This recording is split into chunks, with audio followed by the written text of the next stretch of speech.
right, everybody, I'm back. And boy, do we have an exciting conversation. Who doesn't get excited about tax?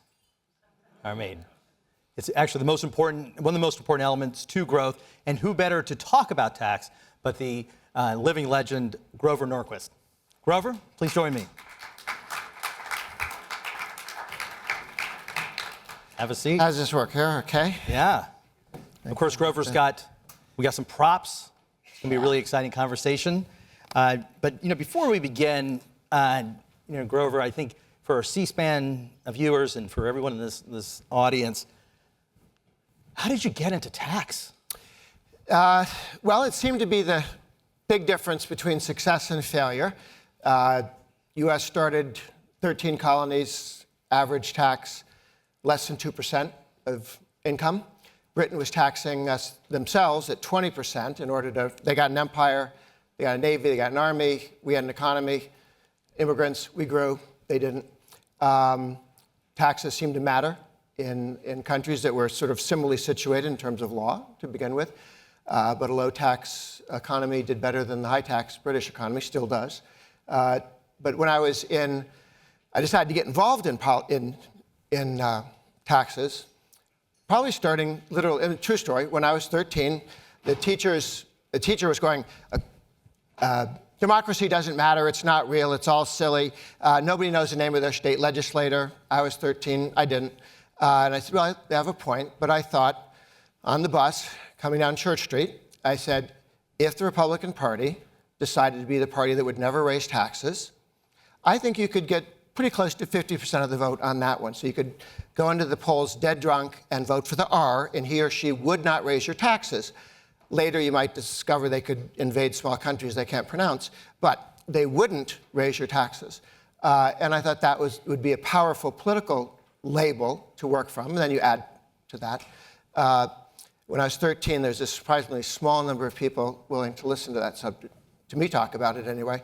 It's doubled now? It's doubled at least. Well, actually, it's more than doubled.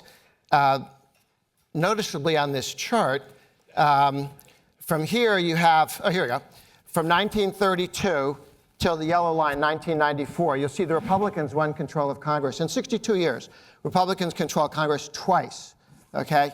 This is Washington Generals, Harlem Globetrotters, Republicans not really competitive. We had a one-party state for 62 years. Presidents can only veto things, have scandals, start wars, but they can't pass laws, they can't raise taxes, they can veto, that's it. And the Republicans would slow things down, but everything moved in the direction the modern Democratic Party wanted to go, slower than the Democrats might have wished. In 1994 is when 96% of Republicans signed the pledge never to raise taxes that I share with them through Americans for Tax Reform. And since then, and kept it, the only tax increases since 1994 have been all Democrat votes with a Democrat president, Democrat House, Democrat Senate. The Republicans have any control, they don't raise taxes. So during this period, 18 years, Republicans had House and Senate. 6 years, Democrats had House and Senate, 3-1, and 6 years divided. But that helped explain to the political people the importance of taxes, which I think are important because of economics and the growth that flows from that. So I've worked constantly to look for ways to reduce taxes to strengthen the American economy, and some taxes are more destructive than others. So this is great. From 13 to seeing it play out over a course of your professional lifetime, that it's a part of a winning playbook for Republicans. But let's pull back in here to this room. We're at the Growth Summit. This American Growth Summit, the backdrop of it is something that I've talked about, and you were able to attend the event that I hosted in October around industrial patriotism and this idea of that. What are the investments we need to make in our industrial base to help America win? From your perspective, given your expertise on tax, what is either disconnect or the opportunity between our tax policy and our industrial policy? Yeah, well, you could look at taxes as an industrial policy in the following sense. What are the taxes you want to cut first to create the most growth? I think if you look at industrial policy in 1970s, Japan was doing industrial policy with more and more government decisions and more government control of how things were going to play out. And James Fallows had that wonderful book, Giving Advice to the United States. I think it was entitled More Like Us. What should we be more like? Should we be more like Japan? They said, no, we should be more like us. And I think I would look at it that way. What are the things the government's doing now that get in the way of the auto industry, of all the various industries, of energy production, and undo those? We have a large enough government that there is something you can do to help every industry flourish, to help all Americans do better by reducing tax burdens and spending burdens and regulatory burdens. You can sculpt out regulations, taxes, and so on that are clearly destructive and problematic. And then you can have arguments about how far to go, but we have a long way to go before we get to the 2% that seemed to work pretty good at the beginning of the nation. So I'm not too worried we're going to run into that challenge. So we had been talking earlier about the strategic minerals. Yeah, so that was great. Grover was kind enough to attend our upNEXT Leader Force Forum, and we had Barbara Humpton. I don't know if Barbara's here yet.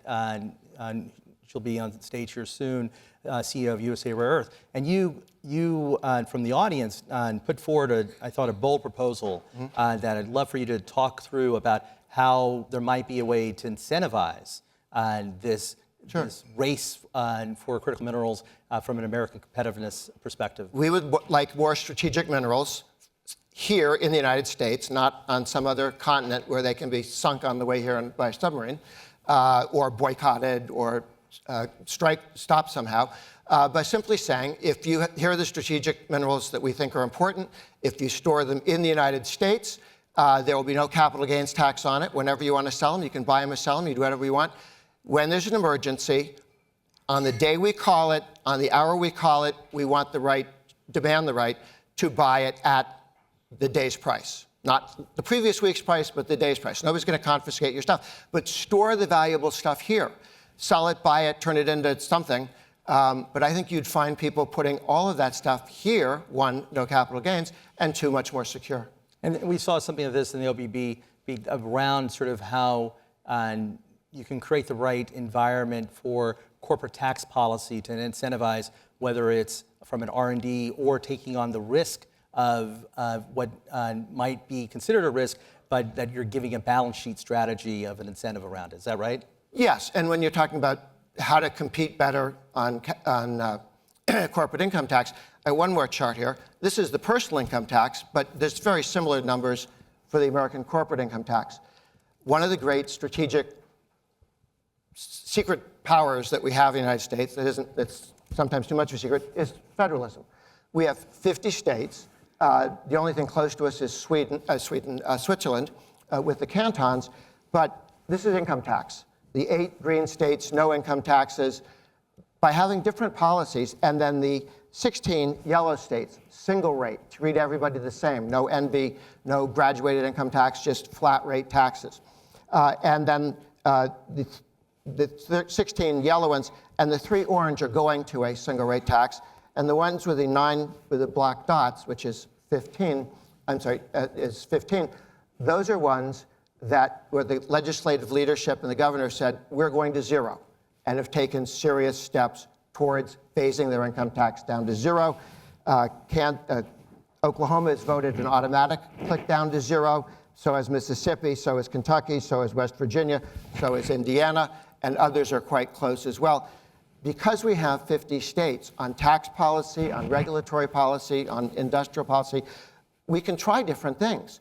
Truly stupid ideas can't start in one state because they die in that state.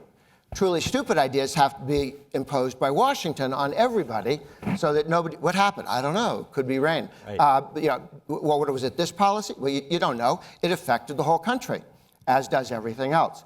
But having those states to check, we used to have only 4 states that were single rate. That's when they started the income tax.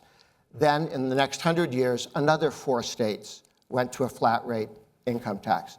In the last 4 years, 8 states have moved to single rate taxes, and quite a number, or 3 more, have voted to do so, and even more have said, this is where we're going. So there is a serious movement, and if you look at where investment moves, where workers move, where jobs move, where companies move, it's to the states with 0 income taxes and flat rate income taxes. And you can see states moving towards that policy as one that work. I mean, there are other policies that matter as well, but this is a pretty good proxy for how well different states are doing. This concept of federalism is so important, and sometimes it's hard to see the forest in the trees on this, but that what happens from that is that you create population migrations, you create the incentives for the companies. One of the other areas, before we run out of time, but I want you to talk through with this audience in particular is, this. I've heard you talk about this tax on inflation, and again, it might sound sort of an insular thing, but it has such a big impact in how we might be creating additional incentives for cap gains on companies. I'll give you the story and a prediction that the Treasury Secretary will, this spring, through rulemaking, end the taxation of inflation in capital gains. Under present law, when you sell your house, your stocks, your farm, your small business, there's what you bought it for, and then there's how much it increased in value. But some of that increase in value is simply inflation. The 20% increase in the value of your house during Biden's term. That was inflation. That wasn't actual increase in value. And you see that throughout inflation and at all times. By simply saying we're no longer taxing the inflation when we tax capital gains, it would cut the average stock price in half, the cost of capital gains for the stocks in half.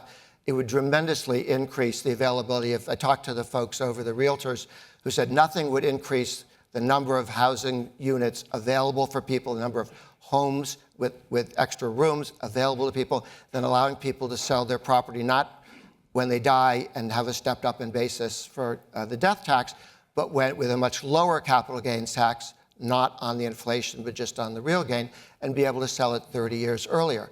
People could decide not to be farmers, not when they die, but when they wish to sell the farm and move to something else. Stocks that people hold on to would all be much more fluid, much faster. I think it would be a tremendous step forward for growth. But this is not just a theory. This is not, it's not sitting just with you. It's not sitting just in a think tank. You've got some traction, some indication of this? Well, yeah, remember President Trump wanted to do this back in 2019, and I worked with them then. It got sidetracked because guys over at Treasury were looking at it. It didn't move it, sat on it. This Treasury Secretary, I've spoken to about it. He understands it. He understands he has the legal authority to do that, and thinks it's a good idea. I've spoken directly to Trump about it as well. And we had 20 senators sign a letter to the Secretary of Treasury saying, let's do this. That was to the last Treasury Secretary because he was sitting on it. But with COVID and so on, it ended up not happening. I think it will this time, and it will be tremendous, allowing capital to move much more freely inside the United States and into the United States, and helps a lot on the housing issues, as well as economic growth in general. And between World War I and World War II, the French spent a lot of money building their wall that didn't work. We actually got our military down to 100,000 or something, and instead built an economy. You want national defense, you want a strong America, build the economy. You can always pick up the army a little bit later. It's fantastic. We're at time, but I also just wanted to give you give a great little tip to everybody. Preparing for this, I read in 1981 the first issue of College Republicans that you gave a sort of list of books to recommend. It's a holiday season. What's the one book, or maybe two, that you would tell this audience to get really smart about this issue that you'd love to recommend? Hayek's Road to Serfdom. Classic. Is a classic. I wrote a piece for a British publication, U-Turn on the Road to Serfdom, which makes the case that we've gone along the way down Hayek's Road to Serfdom, but there is a way to turn back. Fantastic. Grover, thank you so much. Thank you.